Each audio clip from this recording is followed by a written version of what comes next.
네, 인사드리겠습니다. 메가스터디 교육의 남윤고입니다. 이제 첫 번째, 여러분들이 굉장히 심적인 부담을 가지고 시험을 봤을 텐데요.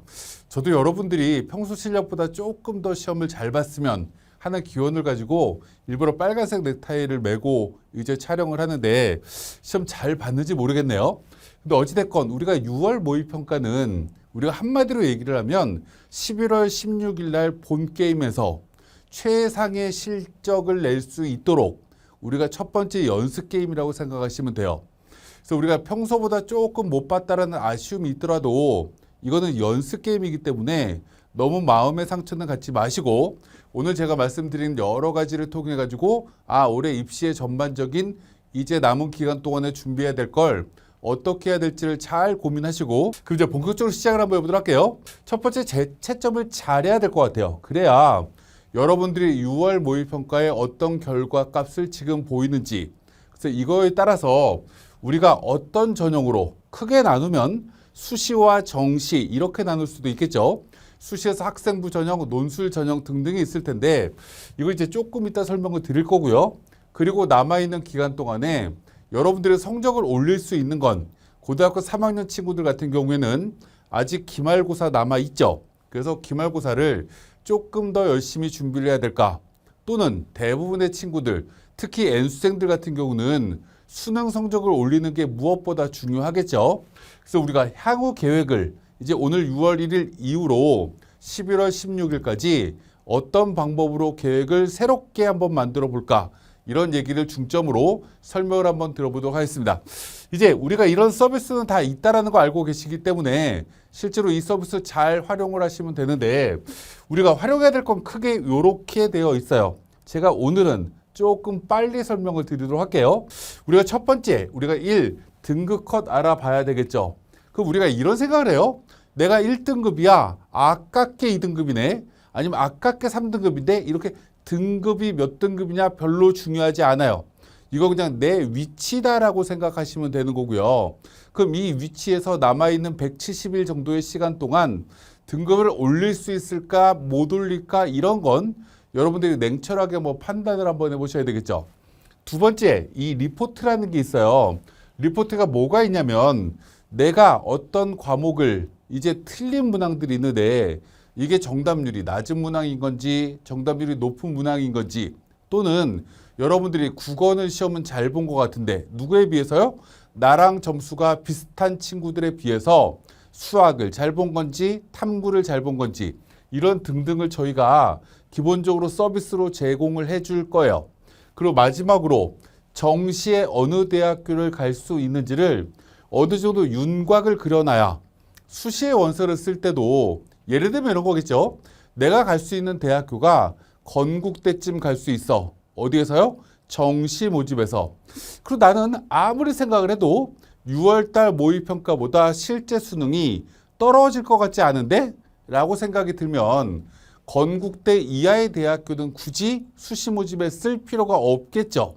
이렇게 되면 문제가 심각하게 발생할 거기 때문에 저희가 이 정시도 어느 정도 이제 예측을 저희가 해주는 시스템을 진행을 할 겁니다.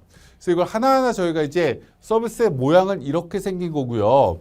이 과목별로 클릭을 하고 나면 요번 시험에서 내가 만약에 2등급이 아니라 3등급 수준 정도가 돼 라고 하면 이 점수대의 동점자 중에서 요번에 26번을 친구들이 맞춘 아이들은 60%가 되는구나. 오답률로 나오는 거니까요.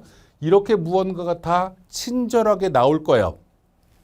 최상위권 친구들은 어떤 문제를 많이 틀렸지? 이런 것도 나올 거고요. 쭉 보면서 어찌 보면 내 실력을 가지고 있는 친구들을 조금 더 내가 앞서 나가는 게 무엇보다 중요할 테니까 내 실력과 비슷한 친구들이 이 문제는 맞췄는데 나는 만약에 틀렸어. 만약에 이렇게 되면 그 문제를 여러분이 곱씹어 볼 필요가 있겠죠. 이거 조금만 노력하면 맞출 수 있겠는데? 라고 생각될 가능성이 꽤 있어요.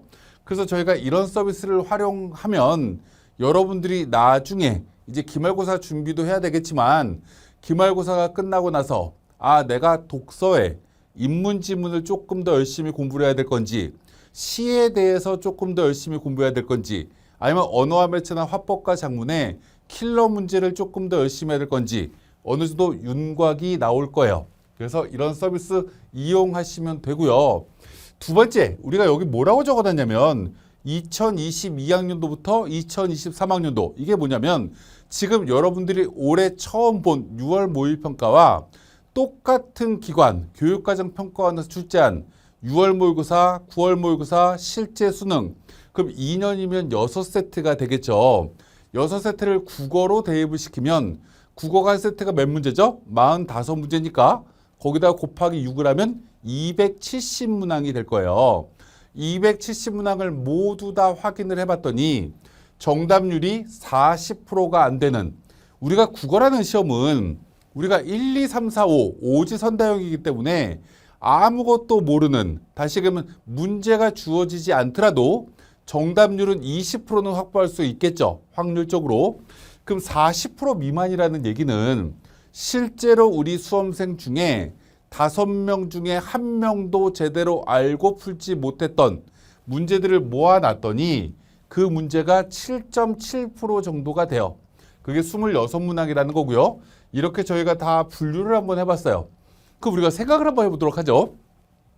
실제로 정답률이 60% 이상의 문제를 모두 다 더하면 70문항이 되는 거예요. 그죠? 100문제 중에서 70문항이 된다는 얘기는 70점쯤 된다라는 거죠. 아, 그러면 우리 지금 평가원의 수능 문제는, 수능 연습 게임의 문제는 70% 정도의 문제는 60% 이상의 정답률을 보이는구나. 그럼 내가 만약에 70점을 맞아야 돼 라고 생각하는 친구는 이 문제만 다 맞추더라도 기본적으로 베이스 70점은 깔고 가겠죠. 그럼 남아있는 문제가 몇 문제가 되는 거예요? 30%의 문제가 되는 거죠. 30%의 문제, 30점의 문제 중에 내가 만약에 한 문제도 못 풀고 1, 2, 3, 4, 5번 중에 하나를 고르는 거니 이걸 다 찍어버려요? 그럼 몇 점이 나올 확률이 높은 거죠? 76점이 나올 확률이 높은 거죠. 아, 그럼 이 밑에 두 개만 확실하게 알아도 실제로 재작년처럼 국어가 만약에 어렵게 출제가 된다라고 하면 아깝게 2등급을 받기가 어려워요. 아, 그러면 실제로 이 문제부터 내가 확인하는 작업이 필요하겠구나. 혹시 이번에는 이 문항 중에 틀린 게 있는가? 이런 걸 우리가 하나하나씩 좀 확인해야 될 것 같고요. 이걸 우리가 국어에서 한번 쪼개보면 난이도가 어려운 문제들은 어디에서 많이 나오는지, 난이도가 어려운 선택 과목의 문제는 얼마나 나왔는지 이렇게 한번 구분을 한번 해놨어요. 이건 여러분들이 저희 메가스터디 홈페이지 들어와서 과거 기출 문제들, 평가원들 문제나 수능 문제를 보면 정답률이 다 붙어 있거든요. 문항마다. 다 일일이 확인을 한번 해보시면 되는데 요번 6월 모의평가는 아직 결과가 나오진 않았지만 사회지문 생각보다 안 어려웠던 것 같아요. 인문지문 별로 안 어려웠던 것 같고요. 과학지문 같은 경우에도 자연계 친구들은 정말 어렵다고 느끼지 않은 시험이라서 실제로 독서가 과거의 우리 수능 시험과는 다르게 조금 쉽게 출제된 것 같아요. 근데 실제 수능에서 그렇지 않을 가능성도 꽤 높기 때문에 내가 만약에 독서가 어렵게 나온다고 하면 연습을 기본적으로 꼭 해봐야 되는 건 과거에 이런 문제들을 해보면 되겠죠. 기본적으로 정답률 20% 미만의 문제도 22문제나 나와 있는데 대부분이 뭐예요? 독서 파트, 비문학 파트예요. 그래서 우리가 이런 걸 우리가 확인하고 하라고 제가 이제 안내를 좀 드리는 거니까 그냥 이렇게 보시면 될 것 같아요. 수학의 경우에도 저희가 이렇게 쪼개봤어요. 60% 이상의 정답률을 보이는, 60%라는 얘기는 100명 중에 6명이니까 실제로 수학이 정말 기초가 부족한 친구들을 제외하고는 웬만하면 맞출 수 있는 문제가 얼마나 나온다는 얘기예요? 60% 이상이 나온다라는 거죠. 그럼 이것만 다 맞춰도 60점이 넘어간다라는 얘기예요. 물론 수학은 주관식이 많기 때문에 위에 문제 찍어가지고 몇 문제를 맞힐지 모르겠지만 한 문제라도 맞췄다라고 하면 65점 정도가 나오겠죠. 실제로 우리가 3등급 커트라인 정도 수준이 64, 5점 정도가 나오거든요. 아, 그럼 요것만 확실하게 다 맞추더라도 실제로 3등급이 확보될 가능성이 되게 높아요. 그럼 수학의 실력이 아직 3등급이 안 되는 친구들은 이 문제들을 우리가 충실히 풀어나가는 게 무엇보다 중요할 거고 아, 나는 2등을 목표로 하는데요. 그럼 여기까지를 풀면 2등급이 어느 정도 만들어지겠죠. 이렇게 우리가 무언가를 확인하는 작업이 필요하다라는 걸 제가 말씀드리려고 한번 정리를 한번 해봤습니다. 제가 이 말씀을 드리는 이유는 이런 거예요. 아까도 제가 계속 말씀드리지만 6월 모의고사를 보고 나면 11월 16일 수능까지는 정말 많은 시간이 남아 있어요. 여러분들이 만약에 2월 달부터 공부를 했다라고 하더라도 2월 1일 날부터 시작을 해서 6월 1일까지는 120일이 안 되는 시간, 120일밖에 안 되는 시간이 흘러간 거예요. 그럼 남아있는 미래가 아직 더 많은 거죠. 그럼 계획을 좀 제대로 한번 세봐야 될 것 같아요. 그럼 예를 들면 이런 겁니다. 이 점수는 우리가 재작년에 2년 전에 우리가 최고점이 149점이었어요. 물론 그때 1등급은 131점이었거든요. 근데 점수가 이렇게 쭉 나와 있는데 예를 들어서 여러분들이 3주 뒤쯤에 성적표를 딱 받았을 때 그리고 우리 가채점을 우리가 메가스터디 홈페이지에 집어넣으면 워낙 회원수가 많기 때문에 여러분들이 몇 등급쯤 100분위가 어디쯤 된다라는 걸 다 발표를 해줄 거고요. 이게 다른 업체보다 맞출 확률이 굉장히 많아요. 왜요? 저희가 회원수가 제일 많은 이 서비스를 활용하기 때문에. 근데 어찌됐건 내가 만약에 이 점수다라고 하면 최고치까지 올라가는데 30점 정도의 여지가 남아 있는 거죠. 여지가 남아 있는데 이 170일 기간 동안 이 30점을 어떻게 메꿀 거냐라는 건 우리가 순차적으로 계획을 한번 세워봐야 돼요. 그럼 내가 예를 여기다 든 거죠. 아, 내가 이거랑 이거를 해서 8점을 올리면 2등급이 올라가. 그럼 다시 얘기하면 30점 이상의 점수 중에서 8점만 더 올리면 한 등급이 올라가게 되는데 8점이라는 건 2점짜리 4문제일 수도 있지만 3점짜리 2개에 2점짜리 하나만 하더라도 8점이 되잖아요. 3문제 또는 4문제를 더 맞추려고 하면 내가 틀렸던 이 범위 중에서 어떤 걸 먼저 하는 게 좋을까? 이 먼저 하는 건 언제 하는 게 좋을까요? 쉬운 걸 선택해야 되는 거고요. 이건 남아있는 여름방학 동안에 조금 더 열심히 준비를 해야 되겠죠. 그래서 우리가 이렇게 한 등급을 올리는 걸 여름방학까지 끝내야 되겠다. 그럼 이제 9월 6일 날 모의평가를 또 보겠죠. 그럼 2등급이 나와야 되는 거죠. 그럼 그 다음에 또 이제 남아있는 기간이 약 70일 정도가 남죠. 9월 6일부터 11월 16일이니까 한 등급을 또 올려야 되겠는데? 라고 하면 7점이 필요하네. 그 남아있는 것 중에 또 그 다음에 4문제를 3문제를 어떤 걸 더 맞추지? 라고 해서 이렇게 계단식으로 점수를 올리는 학습 계획을 세우셔야 된다는 걸 제가 이제 말씀드리고 싶은 거예요. 이렇게 우리가 만드는 건 여러분들의 수능 성적을 모의평가를 토대로 수능 성적을 올리는 걸 말씀을 드린 거고요. 두 번째 우리가 생각해야 될 건 재수생들의 상당수는 정시 준비를 우리가 굉장히 중점적으로 하지만 재학생들 같은 경우에는 올해 재학생이 4만 명 가까이가 줄었어요. 작년에 비해서.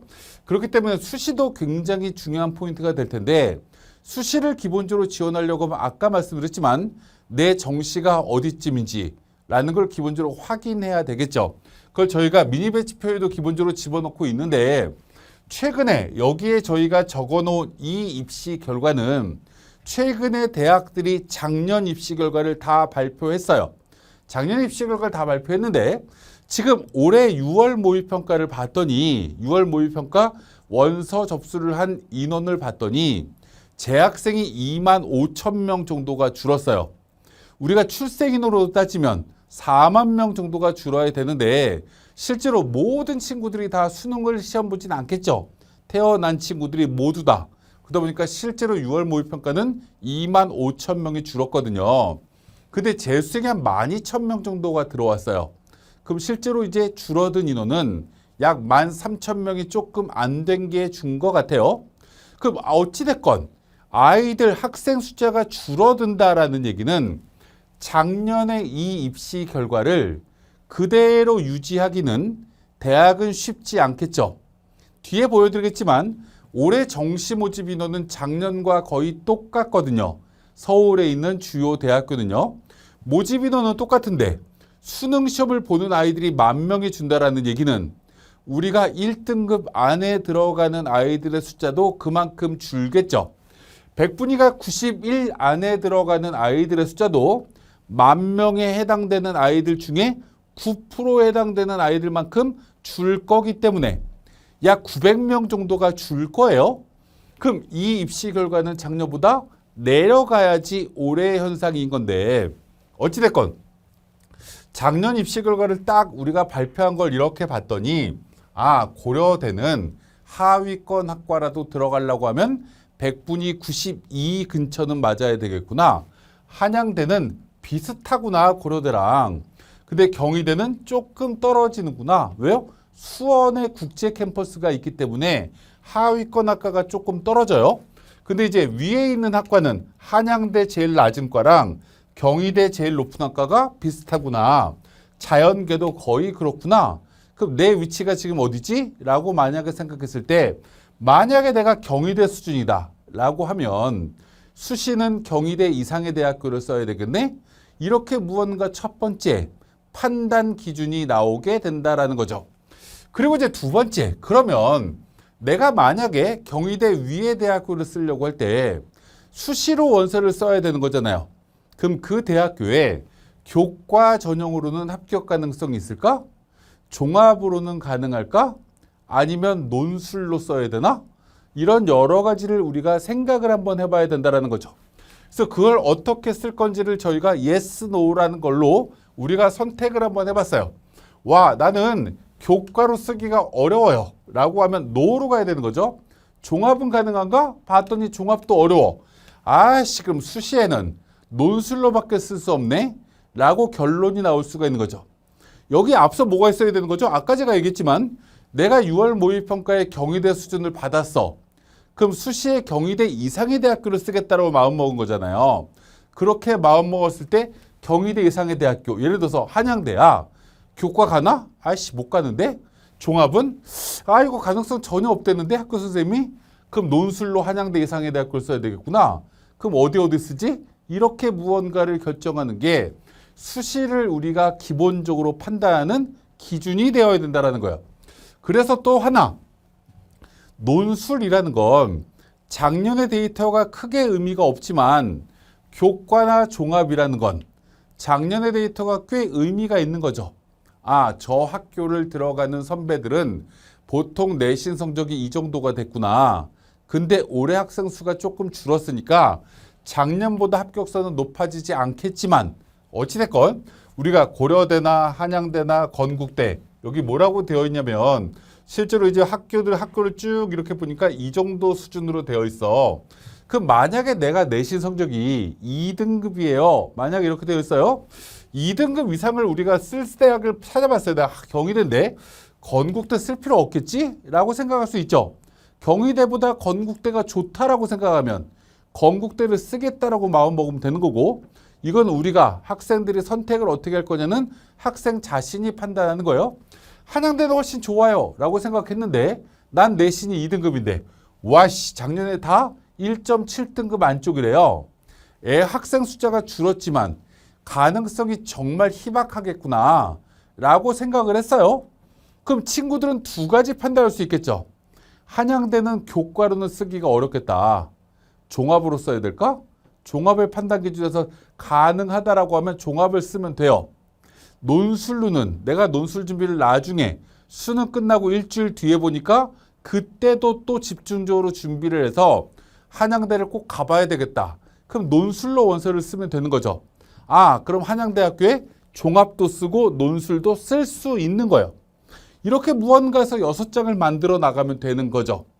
종합도 마찬가지로 그렇게 판단하면 되는데 종합 전형의 조금 문제점 중에 하나는 뭐냐면 교과는 우리가 한마디로 얘기를 하면 이런 거예요.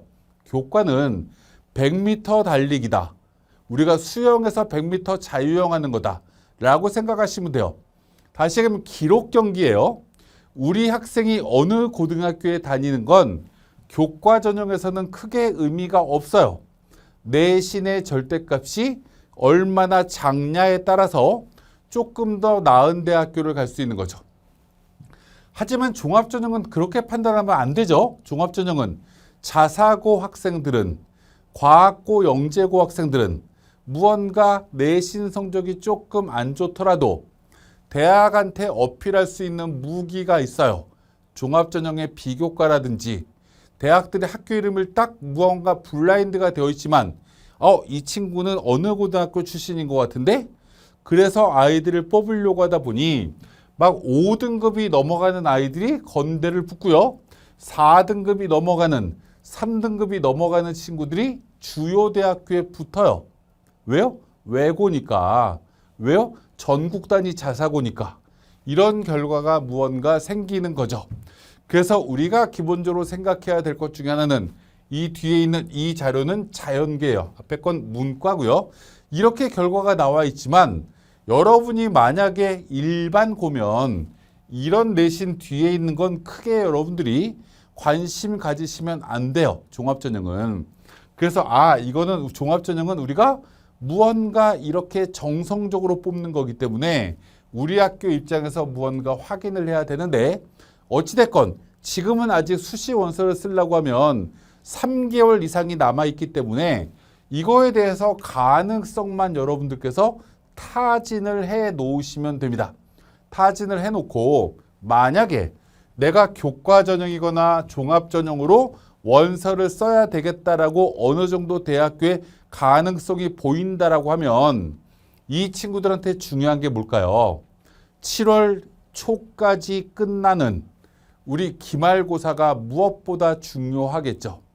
그래서 이 친구들은 지금 6월 1일부터 7월 기말고사 끝날 때까지 약 30일이나 40일 가까이가 될 것 같은데 이때까지는 내신을 끌어올리는데 최선을 다하셔야 될 거예요. 그리고 나서 그 뒤에 수능 최저가 있나 면접은 어떻게 보지 이런 걸 7월 달 이후에 고민하시면 되는 거겠죠. 반면에 나는 내신은 1학년 때나 2학년 때 워낙 만행 수준으로 망쳐놨기 때문에 내신 전형으로는 도대체 갈 데가 없다. 논술로만 원서를 써야 되겠다라고 생각을 하면 수능 준비를 하는 게 맞는 거죠. 수능 준비를 하는 게 맞는데 수능도요. 수능 최저가 있는 학교가 있고 수능 최저가 없는 학교가 있어요. 수능 최저가 있는 학교가 실제 경쟁률이 꽤 많이 떨어져요. 그럼 뒤에 한번 보여드릴 거니까 그럼 나는 무슨 과목으로 수능 최저를 맞추지? 내가 원하는 대학교가 3개 영역을 수능 최저로 요구하네? 그럼 4과목 중에 3개를 요구하는 거니까 어떤 과목 위주로 만들 건지 어떤 과목을 조금 더 집중해야 될지 이런 계획을 세우시면 된다라는 거죠. 그래서 이 뒤에 있는 내용은 그렇게 중요한 건 아니니까 일단 넘어가도록 할게요. 뭐 면접이라는 게 우리가 수능 전에 있다, 수능 뒤에 있다. 나중에 수시 설명으로 제가 또 할 거기 때문에 그때 조금 더 자세하게 말씀을 드릴 건데 어찌됐건 학생부 종합전형이나 교과 전형 중에 일부는 이 면접이라는 게 있는 학교들이 있어요. 근데 수능 전에 있는 학교가 있고요. 수능 뒤에 있는 학교가 있다라는 정도를 알아두시면 되는데 수능 뒤에 있는 학교다라는 건 우리가 이렇게 생각하시면 되는 거겠죠. 여러분들은 한마디로 내가 수시에서 이런 대학교를 쓰면 수능을 대박 잘 봤을 때 납치되지는 않겠구나 라는 거 하나 정도만 기억하시면 돼요. 그럼 다시 얘기하면 수시에 원서를 쓸 때 부담 없이 쓸 수 있는 거죠. 수능 시험을 잘 보면 면접 보러 안 가면 되는 거고 수능을 생각보다 못 보면 면접에 굉장히 열심히 치중하면 되겠죠. 언제요? 수능 시험 끝나고 남은 기간 동안에. 그래서 이런 게 있다라고 보시면 되고 논술도 마찬가지예요. 상당수가 수능 뒤에 논술 보는 학교가 전에 보는 학교보다 많죠. 그래서 이런 게 있구나 라는 정도로 오늘은 좀 알아두시면 될 것 같고요. 그래서 아까 말씀드렸지만 내신 전형은 기말고사 준비에 얼마나 열심히 해야 될 거냐. 지금 수능 최저고 뭐고 요번 시험을 잘 받고 못 받고는 아무 상관없는 거예요. 내신으로 대학을 가야 되겠다라고 어느 정도 판단이 되는 친구들은 머릿속을 다 지우고 남아있는 기말고사에 최선을 다하는 게 여러분들이 해야 될 일이고 만약에 그렇지 않은 친구는 수능 쪽에 조금 더 관심을 가져야 되겠죠. 이렇게 해서 학생들마다 무언가 과정이 다른데 그럼 우리가 그 다음 얘기를 한번 해보도록 할게요. 만약에 내신이 중요한 친구라고 가정을 하자고요. 오늘 시험이 끝났어요. 시험 성적표를 발표하는데 시간이 꽤 오래 걸리죠. 이거 머릿속에 갖고 있을 생각 필요가 전혀 없고요. 6월 28일 날 막말로 성적표를 받는 날 성적표 안 열어보셔도 돼요. 내가 만약에 교과나 종합으로 대학 갈 친구는 왜요? 못 봤다라고 생각되는 성적표를 열어보는 순간 무언가 심리적으로 스트레스만 더 받을 거 아니에요. 이런 친구들은 기말고사 끝날 때까지는 그냥 내신에 최선을 다하시면서 내신 준비를 끝내면 된다. 근데 중요한 건 이런 거죠. 7월 10일쯤 되면 대부분 고등학교가 기말고사가 다 끝나던데 끝나고 나면 그 다음에 여러분들은 내신에 대한 부담은 거의 사라져요. 그죠? 2학기 물론 내신이 필요한 대학교도 일부 있긴 하지만 수시 관점에서 보면 없는 거고요. 정시 일부 대학교만 반영이 돼요. 그럼 우리가 이 7월달 시험이 딱 끝나고 나면 그 다음에 여러분들이 해야 될 건 뭐죠? 학생부 마감이라는 게 8월 31일까지래요. 그럼 이게 무슨 얘기예요?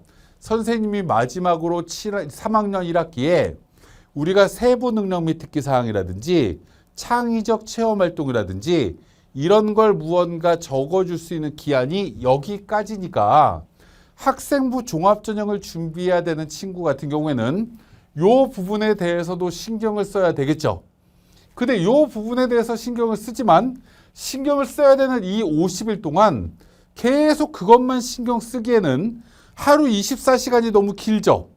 그럼 한편에는 이것도 해야 되지만 한편에 뭘 같이 하면 되는 거죠? 수능에 최저를 맞춰야 되겠구나.